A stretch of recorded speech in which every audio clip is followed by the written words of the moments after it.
Have you ever been in a situation where you needed a group of men to help you accomplish goals that you've always dreamed of? Perhaps you've been in a situation where you knew that you weren't doing the right thing and you were looking for someone to hold you accountable because maybe you're too weak to hold yourself accountable. Having a group of men around you that hold you accountable to being the best version of yourself is vital for the success that you've always dreamed of. And if you're surrounding yourself with men that are out doing things that aren't getting them the results that they want, then that's your fault. You are failing yourself because you are allowing yourself to be surrounded by men who are less than and doing less than what they're capable of doing. It's almost a disservice to yourself, and it's also a disservice to your family and your community. Do you think your wife is proud of you because you hang out with losers? I guarantee you she's not. I guarantee you that your kids look at you and they're like, Daddy tells me that I shouldn't be doing this. Daddy says that I should be doing my schoolwork and I should be a person of my word, that I shouldn't be lying, that I should be giving it all that I have. But yet, Daddy comes home and Daddy sits on the couch and Daddy drinks all the time. Daddy yells at Mommy. Daddy doesn't give me the attention that I want, so I have to act out, so Daddy yells at me. Daddy makes me feel bad. Is that the man that you want to be? And if you're surrounded by men that condone it, then they're putting you in a position to be a failure. And being a failure exactly what you want to be known for? I highly doubt that. I highly doubt it that you want to be remembered at your funeral as the man who let his family down because the example that he was setting was less than what he was capable of. In fact, when you probably got married, or even when you first started dating your wife, she saw potential in you. You were out doing things that your wife was like, wow, I want to be a part of that. I want to have these experiences with this man because this man is an example of something that I see a future for. But in reality, you gave up, you stopped, you got the prize, you got the beautiful woman, you created the family, and now all you care about is working. And because all you did was work, and then you came home and you thought your job was done, you've allowed yourself to fail. And then you surrounded yourself with people that allow you to fail. It's almost like an echo chamber. You get validation from people that are doing less than, so you know that you don't have to be greater than what you are. In some ways, it's sad. It's very sad to see the fact that you aren't living up to your capabilities. And then you're taking it out on your kids and wondering why they're not doing it. Because the example that you're setting is horrible. And you wonder why your wife resents you. You wonder why she doesn't want to give you the sex that you feel like you deserve. But in reality, you deserve exactly what you're getting because you didn't live up to the promises that you made to your wife. You didn't give her the world that you promised her when you guys first got together. Created this great idea that all of these things are going to come true if you stay with me because I'm this great leader. But in sadness, it comes to be truth that you were weak. And when things got tough, you didn't do what you needed to. But one way to increase those probabilities of doing what you need to do is being surrounded by men that are willing to say, you can do better. I'm not going to allow you to slip up and let your family down. I'm not going to allow you to do the things that you say that you're not going to do. I'm going to hold you accountable. I want you to be better because when you're better, I'm better, and the rest of us are better. So, are you doing the things that you could be doing to be the best version of yourself? I question that, and you should question that. Assess your friends. Are they doing the things that they say they're doing, that they're going to do? Are they doing what they could be doing? Are they fulfilling the promises that they make not only to you, but to their wife and to their kids? Because at the end of the day, you are the sum total of the people that you surround yourself with. Your success and your value, your net worth is based on your network. And if you're having a hard time finding people, I encourage you to start looking out into your community. Start finding the people that are leaders and be willing to distance yourself from people that aren't being the man that you want to be remembered as. Be closer to people that are examples of what you want to be. And if there's problems in that, don't be afraid, because the people that are leaders, they're going to see the desire that you have to improve your life. And this is a great podcast for you right now, because you're in a spot where you can be around and see other great examples of leadership. Welcome to the Man Up and Own It podcast, where we deal with situations and experiences that men are having difficulties with and give you hope that there's an opportunity out there for you to be the best version of yourself. And with me today, I have a great friend, another leader in the community for men that put other men around great individuals that can hold them accountable to being the best versions of themselves. He also creates opportunities for men to share their message. It's my friend, Thomas Evans. Oh, dude, thank you so much. You're welcome, bro. It's a pleasure. That was such an awesome intro. You like that? Oh, dude, I love it. And it's not even scripted. No. It's awesome. I think it's different when we have this passion inside of us to not only just go out and make money, but to actually create improvements, right? Oh, dude, you're speaking my language. Hey, so tell me a little bit about you. Yeah, so let's see. I mean, if you want to go as far back as how I started on the entire journey, I'm a combat vet, multiple tours. While I was there, started a digital marketing company because I knew I was going to get blown up and shot. I did get blown up and shot, and I was like, well, at least I got something to fall back on, right? So after my last tour, 2010, took the digital marketing route, really a referral business. Wasn't really making it. Had a not so great business partner, if you would. So I got back into law enforcement, did that for a bit, and then I just wasn't happy. So I went and redid my resume on LinkedIn. Within 24 hours, I was an SEO guy, right? Okay. So within 24 hours, I had all these recruiters hit me up. That's how I ended up into the real estate space. I had a title and escrow company say, we want you to be our director of marketing. I said, okay, cool. So that was about end of 2013. Did that for a little bit, but they were a really unlawful type company. So Interesting. yeah. So left that, met my now wife at the end of that year in 2015, and she was like, I want to start a networking organization. I'm like, oh boy. Phoenix Metro at that time, doing the research, was the most saturated metro area in the country for networking, right? At that time, you had like 60 BNI groups. You had 15 nonprofit chambers of commerce, 2 for-profit chambers of commerce, all these little networking organizations. And I'm like, yeah, this is not going to work. And she's like, well, do you like me living here? And I said, so I guess we're going to go on this journey, right? So we did that in 2017. We launched what was known as Networking 360. It was just her and I. At the time, we were driving Uber. We didn't have jobs. We said, no, we're not good fits for being employed. Right. We need to go out and do this. So we went and figured it out, right? By March, it started growing. And by the end of 2017, on social media, we had over 1.7 million hits on social and views. And by mid-2018, we had over 17,000 professionals in our network. Wow. And in that, during that journey, I met a gentleman named, I met Dave Waltzer on that journey, who ended up being a mentor to my wife before I even knew her. Interesting. Yeah. Small world, right? Right.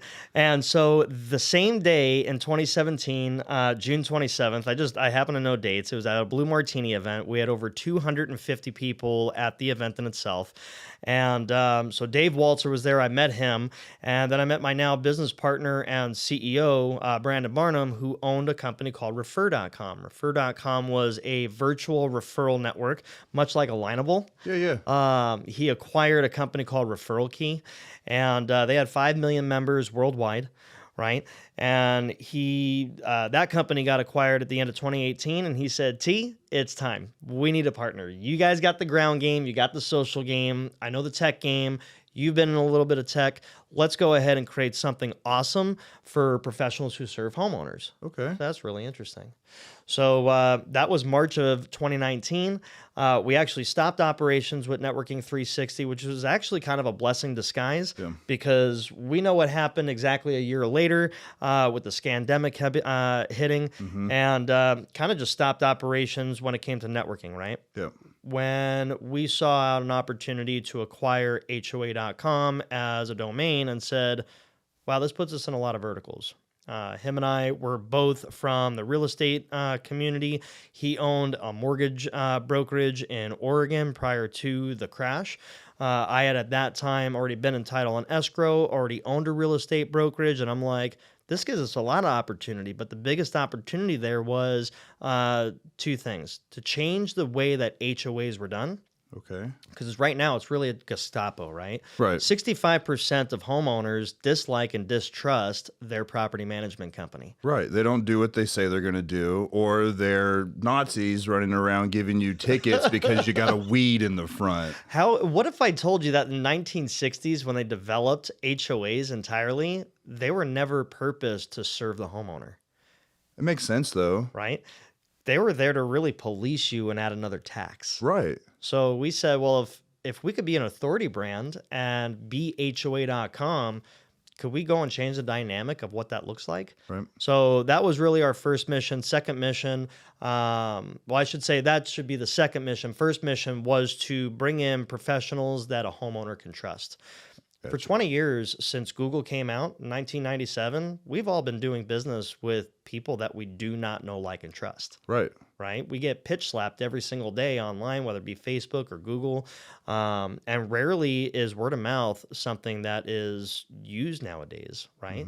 And so we want to revert that. We want to revert back to how our old American traditions were by putting people that you can trust in front of you and building a real relationship with them. So when service is called upon, you've got somebody, you've got a guy. Right. Right. And interestingly enough, I say that one of my very close friends, Jean Grimes, she's a producing real estate agent here in the East Valley. She actually has not only a podcast, but she has a brand called I Have a Guy. Right. Interesting. And yeah. She's building up this huge network of professionals that the homeowners in the communities that she serves can trust. Right. So that's really where that's been my journey over the last almost 20 years now. Okay. So I hope I answered your question effectively. Absolutely, man. I love watching what you do. And in fact, like, you networked me with someone, with Josh. Oh, yeah. And he and I have, like, kicked it off, and we talk almost every day. Oh, dude, I love it. And in fact, he lives like 9 minutes away from me. And I think, like, I'm not from here. I'm from a little town in Kansas. Wow. And coming to a place and being able to be networked with someone that I kind of met online. Like, I met you on Facebook, but then you connect me with someone else because you see what I'm doing and how those things are furthering. Yeah. Like, even the group this morning, that's why you're here. Like, I needed someone to be on the podcast. I threw it in the group and you're like, hey, I want to be on. And I was like, cool, let's do that. And you're here. So tell me something about your health and your fitness. Why is that a priority for you? You know, it's really interesting you bring that up. So back in March, a good friend of mine, his name is Julian Nazario. Him and I, we were, you know, he's in the mortgage industry, and with HOA.com, we actually went after lenders last year because we knew that that was going to be a struggle this year when it came to their industry. Well, him and I started, you know, talking. We got close, and he says, you know what, dude, I really need to hit the gym. This is in March of this year, and I said, yeah, I haven't been very proficient in that either. And I said, one of the big things that I wanted to focus in 2023 is consistency, right? You see all these different podcasts out there. You see all these different guys, whether it be different men's groups or what have you. And the one thing that always stood out to me was consistency. And I said, I can't lead by example if I'm not consistent. So let's start doing that. So we went to an EOS over in Gilbert, and we just started going. Right. And it was every day, 5 days a week. Right. We'd get there at 5:30 in the morning. We were very prompt. I'd be 4 minutes late every now and then. And he'd take my butt. But we'd be pretty prompt. And in June, he kind of fell off of that. Whatever it is that he was doing. And I just kept on with it. Right. And So 5:30 every single morning, I'm at the gym. Now it's getting colder out, so it's pretty interesting, right? Like the change, because now like when I get out of the gym, it's still dark. It's no longer light. But what I did from day one was, hey, let's go take a picture and show people that we're doing this, right? Because maybe it'll influence other people to get off their ass and get into the gym, Right. right? That was like step one. Step two was, okay, now this is a consistency thing. Maybe other individuals can be consistent, right? And over the first like 5 months, I had over 20 men tell me like they would just DM me on Facebook Messenger and be like, dude, you've prompted me to get into the gym. This is my third week. This is my fourth week. And I'm like, I actually had tears in my eyes one day because one guy was like, you saved my life. Yep. If it wasn't for you going to the gym and seeing you every single day taking that picture, I was going to drink my life away. Yep. And I was like, I only wanted to affect one person. I affected many, and it was the coolest thing. And I'm like, how many more people can we not only connect, but can we get into a consistent plan of action to where not only them, but maybe their friends, they can influence them because they started going.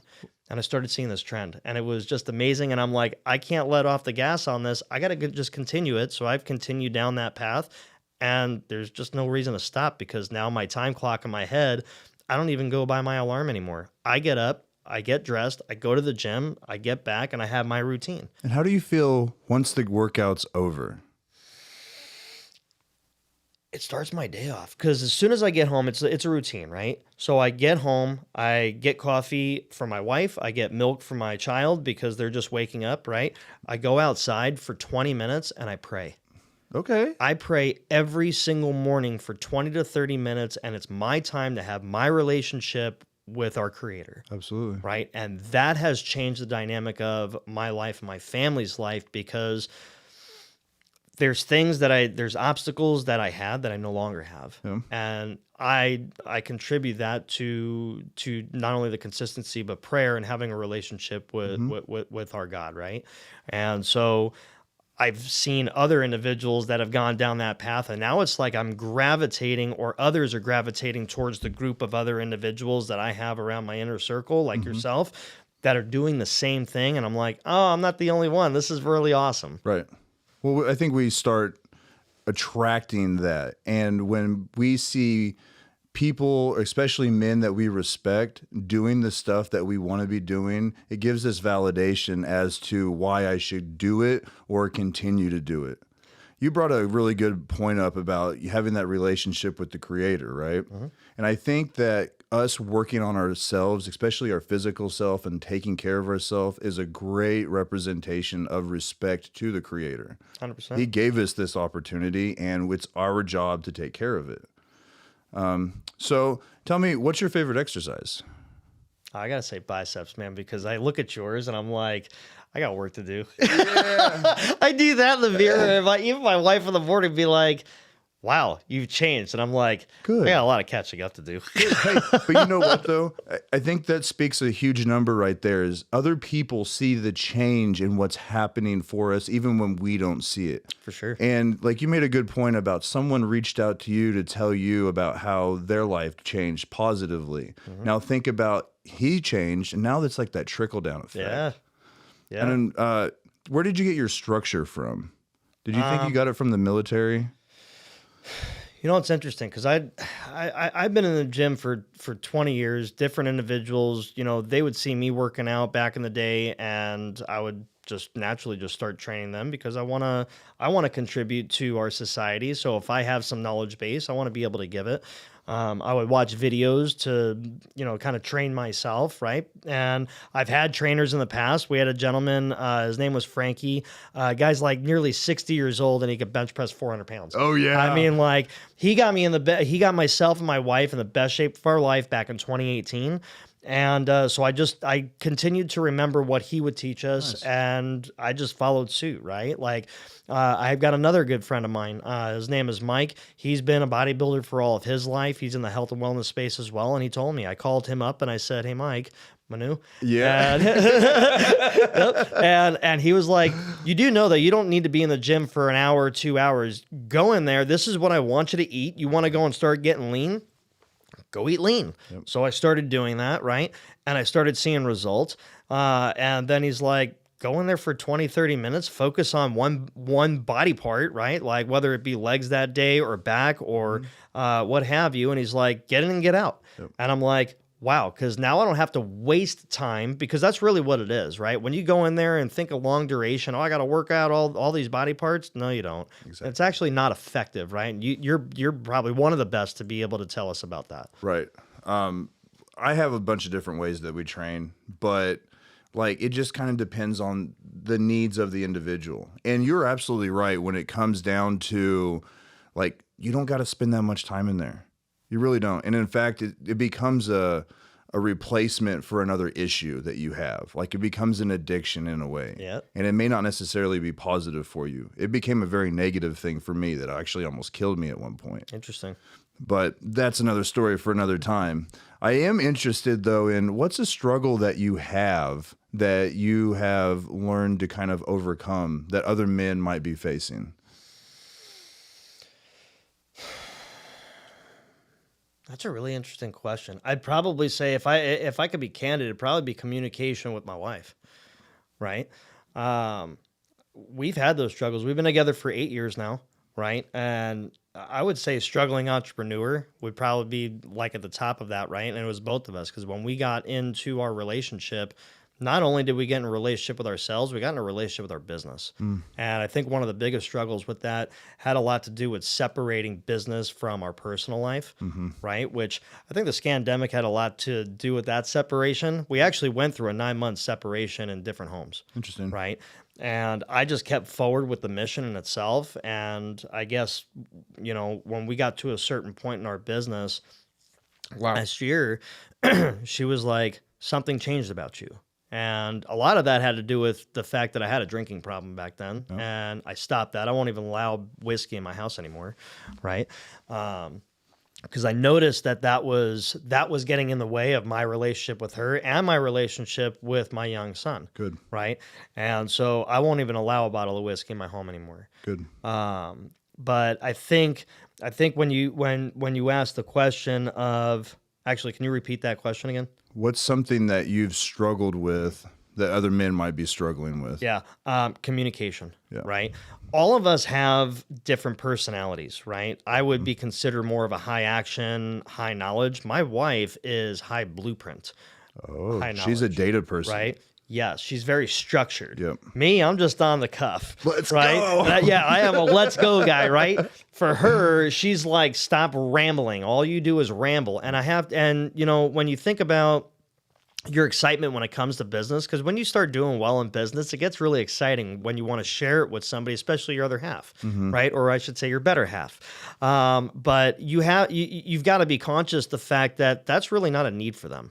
Right. They really want more of a nurture, right? And they want somebody to listen to. Yep. So if I had one recommendation for men that see that there is a struggle with communication with their wives, is shut the hell up and start listening. You're absolutely right. My wife is the same as yours. She is very data driven, very task oriented. Her love language is actually task. Oh, interesting. And like she wants to see me doing specific things. That's what gives her validation. So it's a very good point that you make. And there's a lot of men out there that could take heed to this. Listen to your wife. Actually listen, hear what she's saying. I'm sure that helped you out a lot once you slowed down and started listening to what she was actually wanting. 100%, right? Because really the only thing that they want is your time, right? And I actually just learned that recently in the last couple of weeks, right? Because you have to be constantly reminded. It's not something that's just auto-generated, right? You've got to program yourself to continue to say, I got to stop my normal day-to-day. When it comes to your spouse, which God always says that's got to be your number one, right? Outside of the being in itself, right? But even when you have children, you have to understand that your spouse has to be your number one. Your children have to come number two. Absolutely. And so you've got to be able to push the brakes, listen to what they're saying, and actually process it to give them the result that they're looking for. Because once that actually happens, now you've resolved a whole lot of problems. Absolutely. and future problems. 100%. I have a very strong belief in we set an example for our children by the actions that we take. Yes. And as a man, we teach our young sons what it means to be a man and how to treat a woman. And for our daughters, what it means to have a quality husband and what to look for. And if we're treating our spouses like they don't care, then that's inevitably what they're going to do. For sure. It just repeats the cycle, right? 100%. All right. Well, sweet. What do you like to do with your son? Oh, man. My son's like a constant. He's like a constant treadmill. He's just a burst of energy, right? Like he really is. He resembles, and he's like a mock-up of both my wife and myself. And both of us have just incredible energy. Like we're always on the go, right? So now that I've hit 40, it's like literally anytime, even within 5 minutes of me spending time with him, I feel like I just did a mile or two on the treadmill. But for him and I, or even, with my wife, we'll go to the park. He loves sports. He's really good at it. Okay. He absolutely loves public service. Like he's huge when it comes to, fire trucks, firefighters, police officers, which I come from a law enforcement background. So those are the types of things that he likes. Right now, he's huge into Transformers, which I love it because that was like an 80s thing for me, right? So, his Bumblebee car, he would lose it or he'd break it, so I'd have to go get him a new one before he even knew that it was gone. So we've got like 150 like Transformers around the house now. But man, he's such a burst of light. I also have a 16-year-old who is about to, within the next like year, he'll make it on the pro tour for bowling. Oh, really? Yeah, I'll actually be when I get back from my trip from Georgia next week. That same weekend, I got to go fly out to Vegas because I'll be in Vegas with him then, and then we're going to Vegas the day after Christmas for an entire week, which is called Main Event. But my son's ranked like number 4 in the state right now on the handicap side, but he literally doesn't even have a handicap, which is challenging because when you think of handicap in a sport, right, he averages 196 right now at 16 years old, right? And the handicap is only up to about 200. So he gets 4 pins in his handicap when there's other kids that have 50, 60, 100 pins in handicap. Really? Oh, yeah. So as of January 1, he made a conscious decision this last weekend and said, hey, Dad, you know what? I'm going to go scratch. And I'm like, I love it. He's like, I don't think I'm going to win a tournament. I said, I just want you to win on yourself. Yep. Right? Like, if you see that your average is going from 196 to 200, 200 to 205, and you continue to scale, I don't care about a tournament. I care about your ability to scale yourself, and that's it. So it's really interesting because I have a 16-year-old and a 4-year-old. It's quite the it's quite the gap in age. But it's really unique because I've got to give them different sets of time, right? We remember kind of when we were 16 years old, you weren't really around your parents. You're around, most likely females or what have you. Yeah, exactly, right?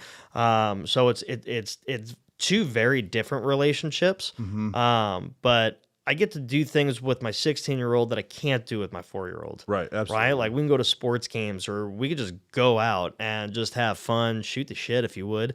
I can't really do that with my 4-year-old. And there's a lot more nurturing with the 4-year-old than there is with the 16-year-old. The 16-year-old, it's more, you have got to teach them more of the, more of the values of what a man should be in this society, which this society, 16-year-olds are caught up in a lot right now. There's a lot of things out there that should not exist that do exist.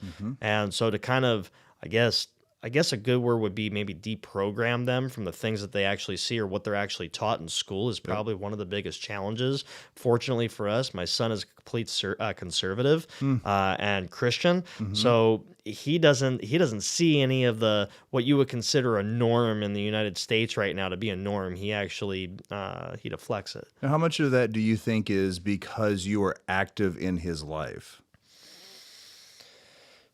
I think it has a lot to do with my content. A lot of him and his friends follow me. Okay. So I get a lot of his friends. They'll be one of the first ones to react to a lot of the stuff that I put on there.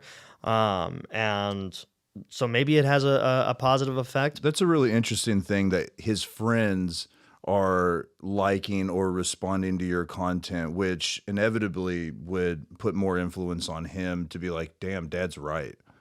Yeah, I would agree with that. My son's got a really good judge of character, I would say. Yeah. And he hasn't exactly had the best life. Both his parents are combat vets. Okay. His mother, her husband's also a combat vet. His grandfather is a combat vet. Well, both sides are all combat vets. So he hasn't lived the regular, traditional, normal life, if you would. Right. He's been around a lot of war. So he's grown up pretty quick. It's probably a blessing in disguise in a way. Like, I'd one agree. thing that I like to relay to people is we're not raising children. We're raising adults. We're bringing children up into adulthood. And so a lot of times they're like, oh, let them be kids. Yeah, to a certain degree. Yep. Like, I've always treated my daughter like a little adult. Sure. Now, don't get me wrong. I don't subject her to adult situations, but we talk to her like she's an adult, and we give her the options to make choices. And granted, she's not going to make the right choice, but just like every time you do a rep, you get a little bit better. Yep. So if we give her a choice, an opportunity to make a choice and make a decision and find out the repercussions for it, then we can raise her into the adult that we would hope her to be. No, absolutely. I mean, I think a lot of what you're saying is completely true. Like for us, with even with our 4-year-old, we don't speak to him like he's a 4-year-old, right? Now, however, I do get, we'll get on our knee to speak, eye to eye, Yeah, right? that's a respect thing right there. Right. Yeah, because you never want to be above them, right? Because now they'll feel inferior, Right. Right, and you don't want people to feel inferior. You want to feel equal. Have you ever heard the thing about bosses? Like, if you've ever gone into like a big boss room, the chairs that the employee would sit on is actually lower. So it's very similar to that. Yeah, for sure. And with us, it's really interesting, right? Because I come from an Italian family. So of course my mother is full out 100% Italian, right? Yep. But she'll speak to her grandchildren like they're just little kids. And I'd have to be like, Ma, I got to correct you on this because this is not how we speak to him at home. You need to speak to him like he is a human, which is really hard for my mother because she's a full nurturer. She's just that typical Italian mother, right? And she's not doing any wrong by it. It's just for us, we wanted to raise him in an environment to where he's going to be able to understand adulthood a little bit quicker, right? And we did that with my son Zachary, my 16-year-old. In fact, when he was 9 years old, our very first event with Networking 360, he sold the first 25 memberships. Really? 9 years old. Dude, that's amazing right there. Like, and because what you want them to be better than you. Absolutely. Right? I mean, and that even as a coach, right? Either a mentor or coach, you want the individual that you're coaching or mentoring to be better than you, or at least that's what I have been taught my entire career. I would agree being with you. Coached, right? So I try to teach my kids in that concept. Because I don't ever want them to feel inferior that they can't accomplish something because a lack of what they were taught growing up. Yep. So yeah, 100%. And I think it goes back to like what we talked about in the very beginning of this. We set an example by the actions that we take, and our kids are what we're putting out into the world. So our heritage, our lineage, our DNA structure can live forever. For sure. There's only two ways that you can have eternal, right? One, either become immortal, which isn't possible, or to reproduce and to pass on our knowledge and our experiences onto our children, and in hopes that they will continue living the example that we would want. I agree with that. What do you see men having the biggest opportunity in our society right now to improve on so we can get a world that we would all like? Coming together, right? I think the one thing that I've seen, and we created the men's collective, right? And or at least that group of men we created as the men's collective. I think the one thing for other men out there is to find men that to create an outlet with, right? The whole purpose of putting the men's collective together was to create commerce between men an outlet so they have other individuals to maybe take out some of the built up anger that they may have that's actually causing problems within their home. And instead of taking it out on their kids or their wife, like you had spoke about earlier in your intro, right? Like, have an outlet so you can get that out there, right? We as men in this country have never actually been taught to air out that dirty laundry. Right. Right. And when you get it built up, and like I said, I've done multiple tours in war, and it's like you're always filling this box up, and at some point it's going to overflow. Right, it's going to explode. And if you go and create a group of men that you can learn from one another and teach each other, that will end up creating a household that doesn't have anger. It doesn't have what's a good word? Resentment? Maybe resentment. That's a great word, right? But giving an outlet to one another to lean on could really take. It could be night and day in your home once you go and create that. So putting the men's collective together, I think, is one of the most. It's probably going to be one of the biggest accomplishments I think I'd be a part of, because we don't. It doesn't exist in this country. You're right. Right. So imagine having men's groups in every single community across the United States, and maybe even taking that across the world. Like, that is a cool concept. Absolutely. And it's something that's lost. Like, if you look back at like tribal, right, like Indians and like that, the men would go off on expeditions to go hunt and to bring back stuff. Yep. Now we just go to the grocery store and come back, and we've almost lost that camaraderie. 100%. You know, and like, granted, you had a little bit different experience than I had. I didn't serve time in the military, so you kind of got that team bond, but unfortunately you had to go do certain things that weren't necessarily good for your mental health.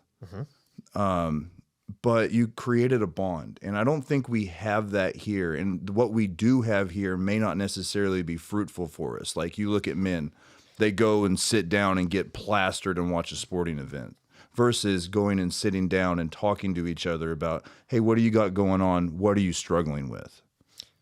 Yeah, I'd agree with that. I mean, you could take one of the examples of, you know, there's certain groups of men in this country that how about they impregnate women and then just leave the home? They're not even there to build relationships with those kids or even have a chance to guide them, right? And so I think the dynamic of this country has the ability and the opportunity to change right now. I think a lot of the things that we're seeing right now, we're starting to change the mentality and the mindsets of individuals because of how dangerous it really is getting, right? Most of our country is kind of looking like Chicago right now. So, Or at least that's what we're told. Right. I think perception is reality. 100%. Right. So I think we absolutely have the opportunity as strong men to go lead other men that may not even think of themselves as strong men. But once they actually get in front of those other strong men, I bet a whole lot of change could happen in a very, very short amount of time. Well, it just takes enough suffering for someone to finally submit to wanting to change. Yep. And I think, like you said, I agree with you that we're there. We're at a spot now where men are looking around. They're like, I can't handle this. I can't deal with this. I want something better for myself and for my family. And I'm not going to allow this type of reality for me anymore. For sure. How would you describe masculinity? Setting a standard. Ooh, I like that. Setting a high bar, right? Like, I reached out to my father and my father-in-law this weekend just for some guidance because I see the two of them, and they're two very, very separate lifestyles, right?